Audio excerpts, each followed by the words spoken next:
What is going on, everybody? Welcome back. Welcome back to a late afternoon in the BrewLab.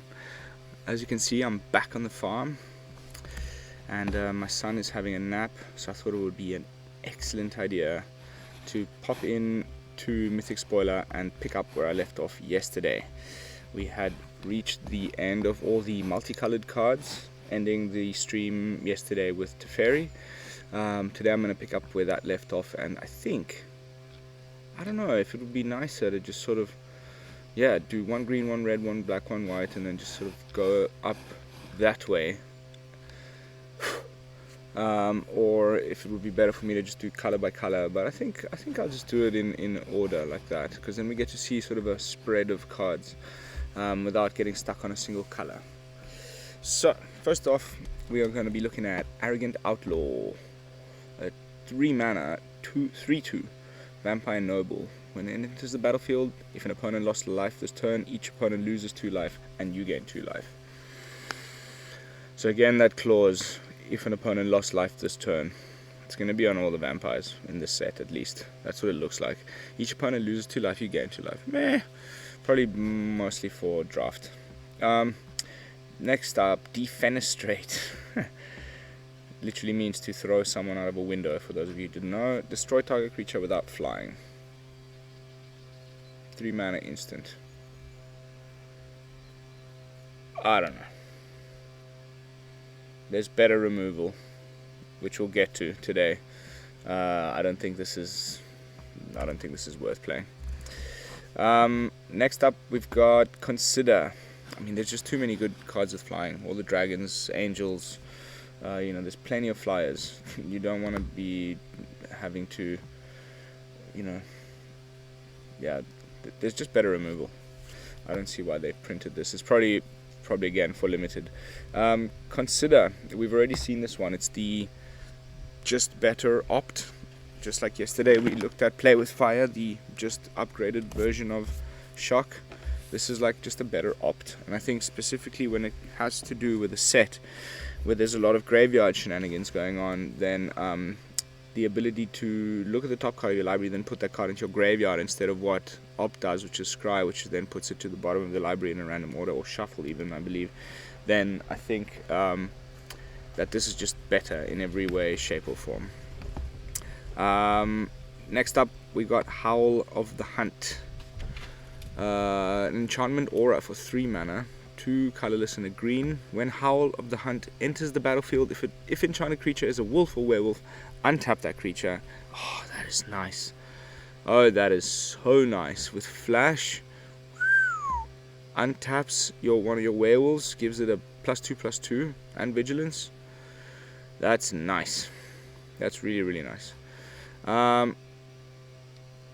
When you cast an instant or sorcery spell, Festival Crusher gets +2/+0 until end of turn. A devil. So there's another devil.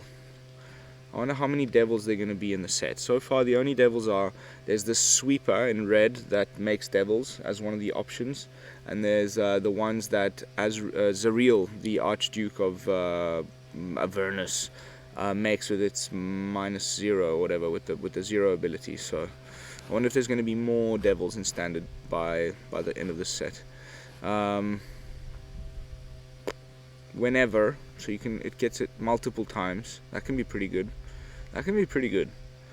It's a 2-drop in a devil tribal aggro deck.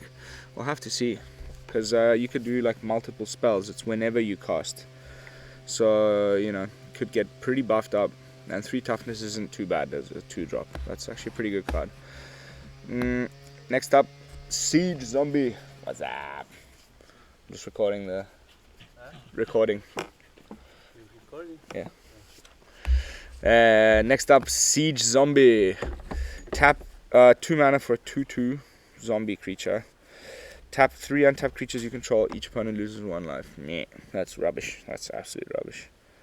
I guess like with your decayed zombies, you could do something, but it's mostly rubbish, I think. Next up, Secrets of the Key, a 1 mana blue instant with Investigate. If the spell was cast from a graveyard, investigate twice instead. To investigate, create a colorless clue artifact token with 2 So you pay 2, colorless, sacrifice this artifact, draw a card. So this investigate thing, like I think it's also a returning mechanic that I have not played with before. It's kind of like the little shard tokens from oh my goodness, what's the planeswalker that we got in Kaldheim, wasn't it? Oh god, I'm drawing a blank. The Azurius planeswalker we got that has those shard tokens. Drawing a blank as to the name, but anyway, it's kind of similar to that, but it's more expensive. So you pay 2, sacrifice, draw a card.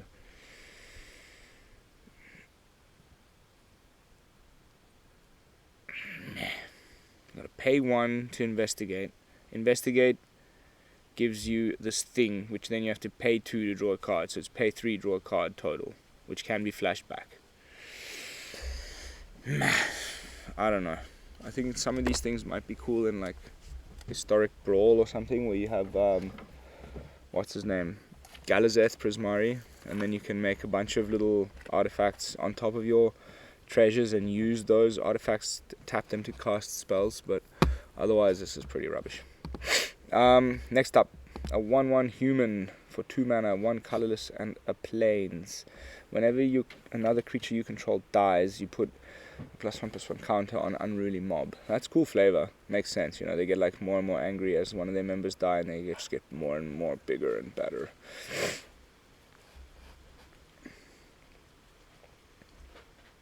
Yeah, I mean, who knows? Some aristocrats humans deck might be appearing in Orzhov colors or something, and then might be a decent enough 2-drop.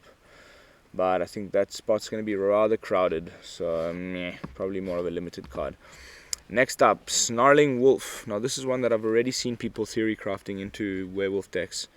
I don't know whether I like it or not as a 1-drop. There's, I think, a better one which we'll get to, but it is pretty nice in that you can make it into a 3/3 by paying 2. Unfortunately, it can be activated only once, but it's once each turn. So you can also do it during your opponent's turn defensively, which is quite nice. So just never really attack with this guy. Always just hold him up as a threat to a bigger creature. As long as you have 2 mana left open, you can trade with the 2-drop mono green guy, the pack leader. So could be pretty nice actually as a little 1-drop just to keep up with the other guy. Next up we have Tavern Ruffian. This is one of those daybound, nightbound cards. I really like the art on this one. The Tavern Smasher and the Tavern Ruffian. It's just nothing special, no abilities whatsoever, but it's 4 mana for a 2/5 that when it's nighttime becomes a 6/5. Just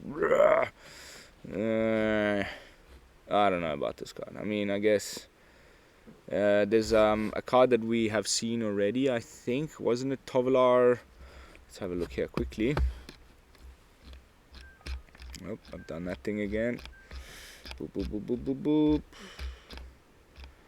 Wasn't there a guy that gives a wolf creature?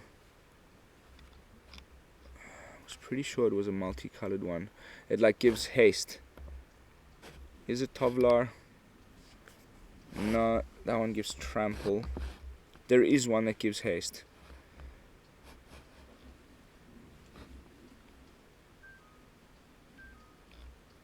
I think we're gonna come to it. I think it's a green one, and it's a werewolf, so it'll fit the tribe, and you can like already have it in play. I think it's a 2 or a 3-drop. We'll see, and then you drop Tavern Ruffian. Then you switch it to nighttime, or you hope that it's already nighttime, but there's ways of switching it to nighttime.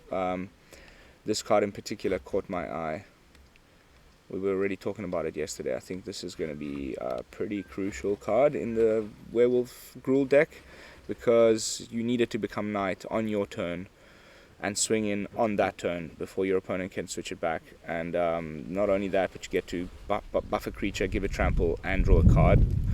And it's got flashback. I think this is going to see a lot of play in that deck. I think it's just kind of crucial card. And if you can have this werewolf that we'll find in a moment further up already in play, that gives one of your creatures haste, when it's in night bound, when it's being transformed. And you drop Tavern Ruffian for 4 mana, and then drop the other one for 2 mana, so you 6 mana play, like late game, and everything becomes night. You buff this one, and you give it trample with the card from before, and then your other card that we'll find now gives it haste, and you swing in for like, I think at that point, with all the other buffs, with the Ubenwald Lord guy, +1/+1ing all your wolves and werewolves, it's gonna get it's the type of thing that might seem like rubbish now, but actually could play out in exactly that way more often than not, like quite reliably on turn 4, and that would be seriously damaging to the opponent. That would be like 7 or 8 damage coming through with trample on turn 4, on top of all your other guys attacking.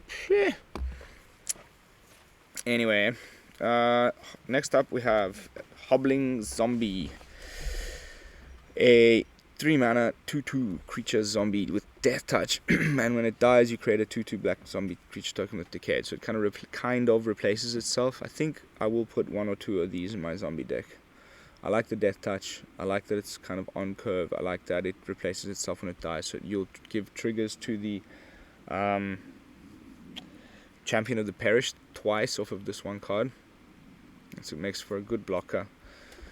Nice, kind of nice, like maybe a little bit expensive for what it does. It would be nice if it was like a 2/3 or a 3/2 or something, but still pretty nice that it has the death touch and replaces itself in a way. Decayed, can't block with decayed tokens, but still.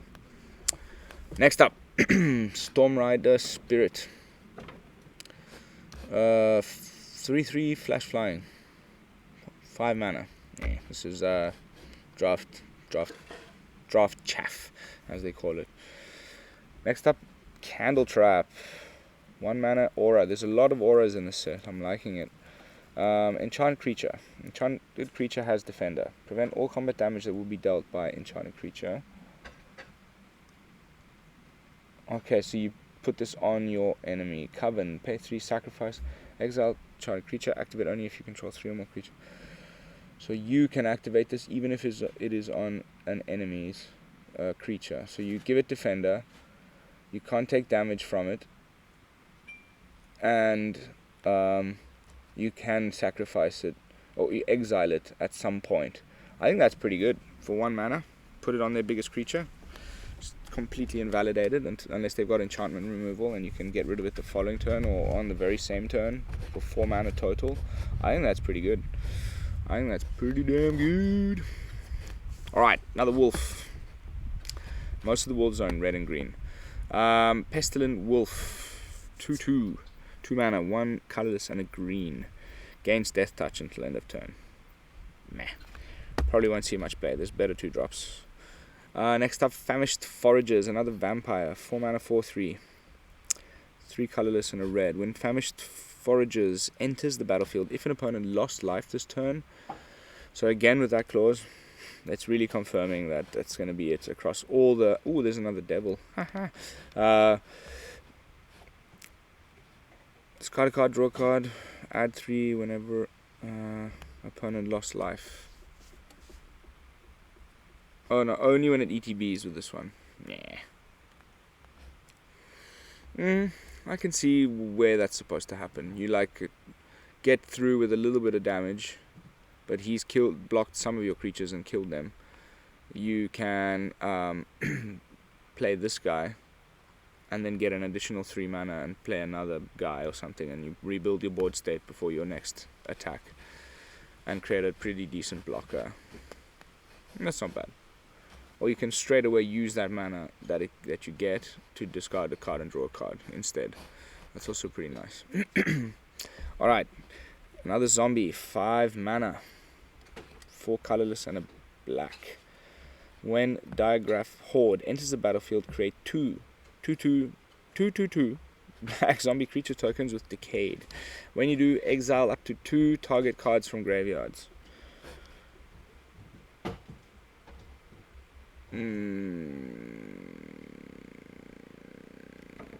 That's actually pretty good. It's a little bit expensive though. You didn't want to put some green leaves with that? The spinach? We're having chicken salad after this. Right, next up. Locked in the Cemetery. Enchantment Aura, 2 mana. Enchant creature. When locked in the cemetery, enters the battlefield. If there are 5 or more cards in your graveyard, tap enchanted creature. Enchanted creature doesn't untap during its controller's untap step. So it's kind of like, we know the card, the Enchanted Glass, or whatever it's called. The Glass Bubble, maybe? Bubble Snare, something like that. Same cost, slightly different stipulation. I kind of like this one.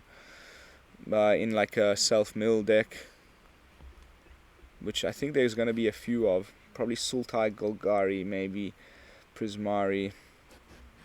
Sort of self-mill decks that then get value from casting things out of the graveyard.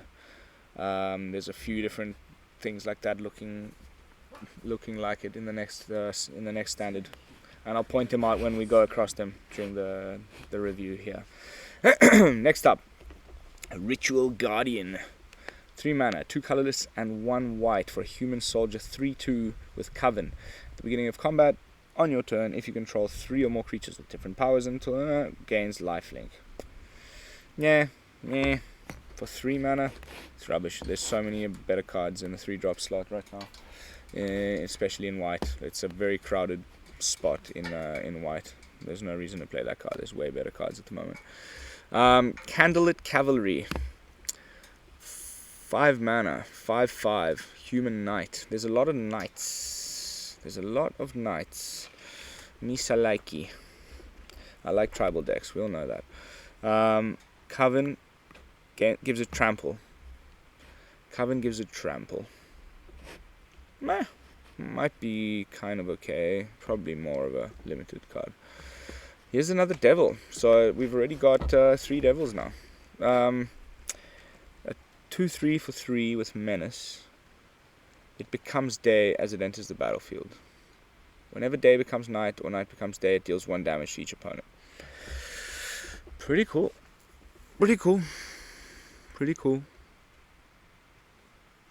Interesting.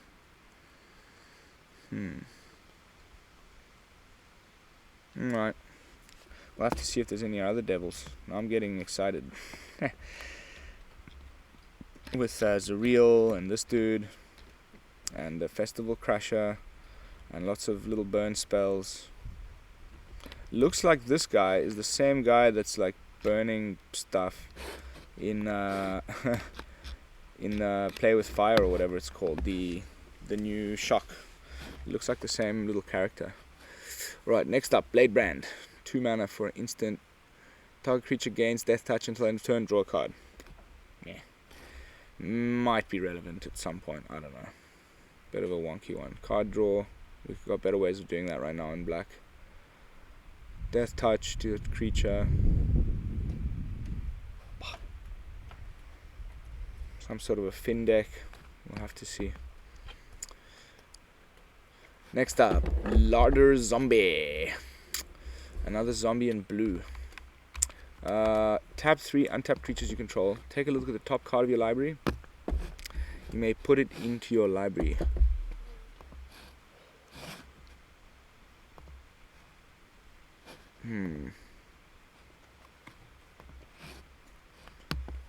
Tap 3 untapped creatures you control. Look at the top card of your library. You may put that into your graveyard.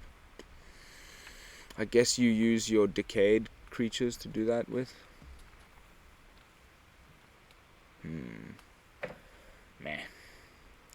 Maybe 1 drop in a Dimir zombie deck. That's a 1/3 with defender. That's not bad stats. I don't know about this tapping 3 untapped creatures though.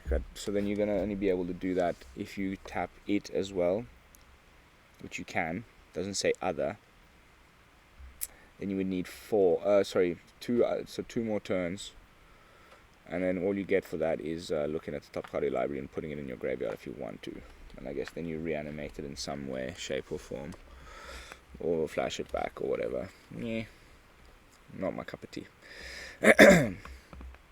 Next up, Gold Barrage. Destroy target creature with toughness 4 or greater. We've seen this already. There's many versions of this exact same card. Same cost, same stipulations, same color, everything. Actually, it's cheap. This one's a little cheaper. I think the other one's usually 4 mana. If I'm not mistaken, there's like Sundering Strike or something like that. There's 2 of them in standard right now, if I'm not mistaken. This one's a little bit cheaper. So pretty cool, actually. And this will get rid of your Goldspan Dragon.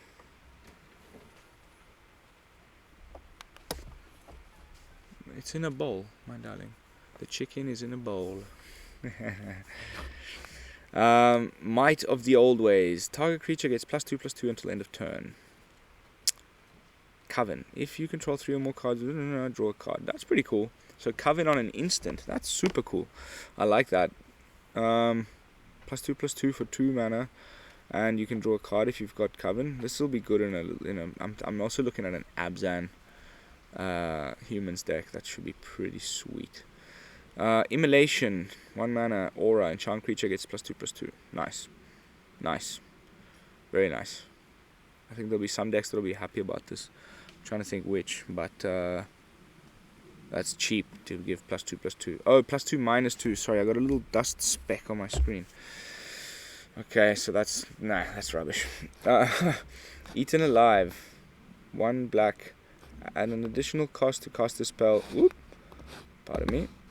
Sacrifice a creature or pay 4. Exile target creature or planeswalker.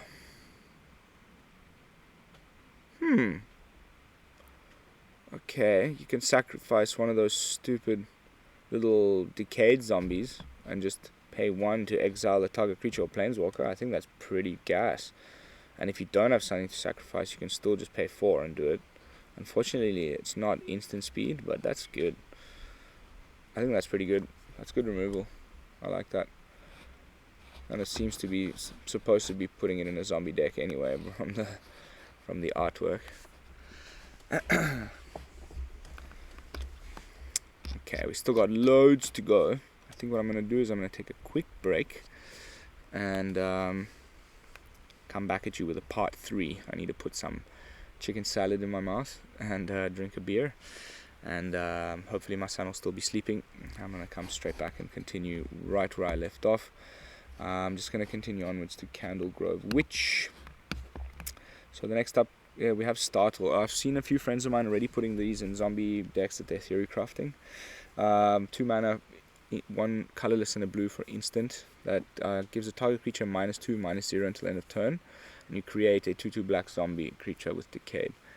So I guess, like, after they attack, you can target one of their creatures, make it so that it loses -2, so it doesn't kill your zombie, and then you kill it with the zombie. And you get to draw a card. That's quite a lot of value. I quite like that, actually.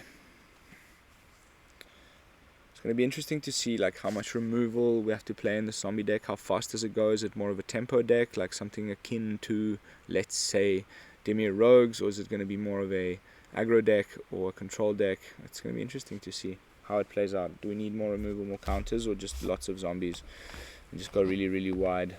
I can't wait to start testing. I'm going to make a few decks today and put them up on either hub, and then we'll talk about them in a stream tomorrow, and then I'm going to play them on the first day of the set drop and put them up properly as standalone videos. Alright, last card for this part 2, Candle Grove Witch. Human Warlock, 2 mana, 2/2 with Coven. So looking like most of the humans have Coven, which is cool. So it gains flying until end of turn when you have the Coven stipulations. Nice, pretty nice. Probably better 2/2s though. I mean 2 drops. Don't know if it'll see much play. I have to see how good this Coven thing gets. But alright, that's me for now. I'm gonna have some lunch and I'll come right back at you in a little while. Thanks so much for watching. This is Lone Fox from the BrewLab, signing out. Peace!